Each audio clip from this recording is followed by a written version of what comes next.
Kita kan tadi udah belajar tentang siklus ya, gimana cara harga Bitcoin bekerja dan kira-kira kapan sih Bitcoin dan crypto market tuh bakal rebound.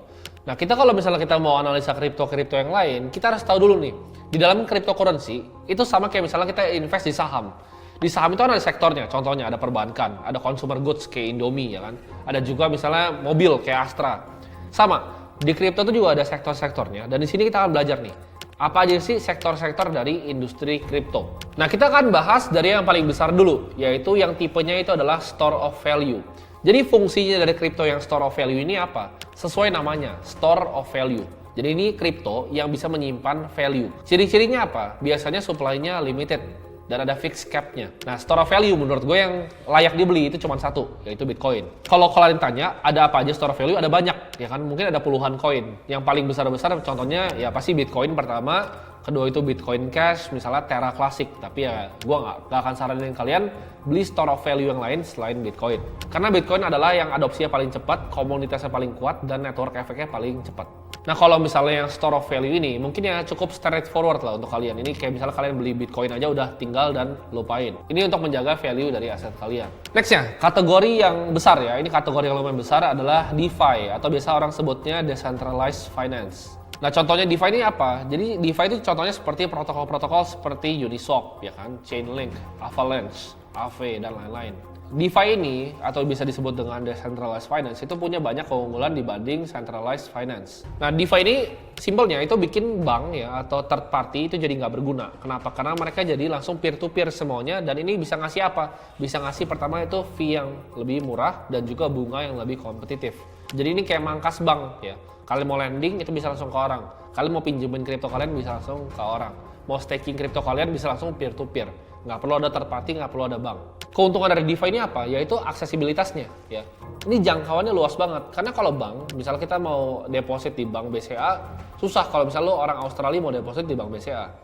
Tapi kalau misalnya DeFi ini antar regional. Selama lu punya internet ya, misalnya lu mau di Bulgaria gitu kan, mau di Romania, gua di Indonesia, kita mau misalnya transaksi nih, mau lewat protokol Uniswap itu bisa gitu. Jadi nggak ada barrier to entry-nya selama kalian punya internet dan punya cryptocurrency dan ngerti cara pakainya. Fee-nya juga bisa rendah karena nggak ada bank di tengahnya, ya nggak ada kustodian aneh-aneh dan juga nggak ada clearing. Jadi fee-nya itu nggak kepangkas banyak-banyak. Kayak misalnya bank kustodian, kita lihat misalnya Deutsche Bank gitu kan, dia bisa dapat 0,05 dari cuman pegang customer fund sampai udah nggak terima lagi karena kebanyakan. Itu kan fee yang gede banget dibayar ke bank untuk nggak ngapa-ngapain ya.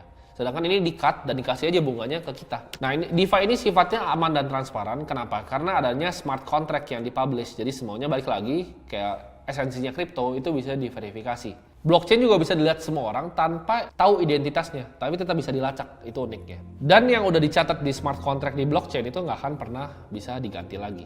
Jadi ini kalian kalau misalnya mau cari passive income di crypto, yield farming caranya adalah dengan lewatin DeFi. Nah, cara paling gampang ya untuk dapetin uang di DeFi adalah kalian taruh uang kalian ya di suatu protokol atau platform yang ngasih kalian APY atau return per tahun. Nah, biasanya gimana? Ini kalian tinggal masukin token-token. Contohnya paling simpelnya adalah misalnya stablecoin di DeFi ya kan, kayak DAI gitu. Kayak DAI atau misalnya Ethereum ya. Jadi yang di-build di network Ethereum atau di ERC20. Jadi kalian deposit Ethereum kalian ke suatu protokol, kalian bisa dapat misalnya 4% atau 5%. Nah, ini unik menurut gue use case-nya. Kenapa? Karena menurut gue orang bisa nggak beli bonds lagi, nggak beli surat hutang, tinggal beli Ethereum aja, di staking, di yield farm gitu Ethereum-nya, atau dia beli stablecoin, lebih enak. Tapi kalau misal kalian yang mau coba yield farming, yang mau coba DeFi, kalian pakai yang stablecoin kayak DAI aja, karena kalian nggak usah pikirin volatilitas dari marketnya. Kalau Ethereum kan naik turun. Kalau kalian beli stablecoin yang peg 1:1 sama USD kayak DAI, kalian tinggal yield farm, kalian dapat misalnya 5-6% per tahunnya. Kita kan tadi udah bahas soal pertama itu store of value, yaitu Bitcoin, Bitcoin Cash, Terra Classic. Kita juga udah bahas tentang DeFi ya kan, kayak Uniswap dan lain-lain.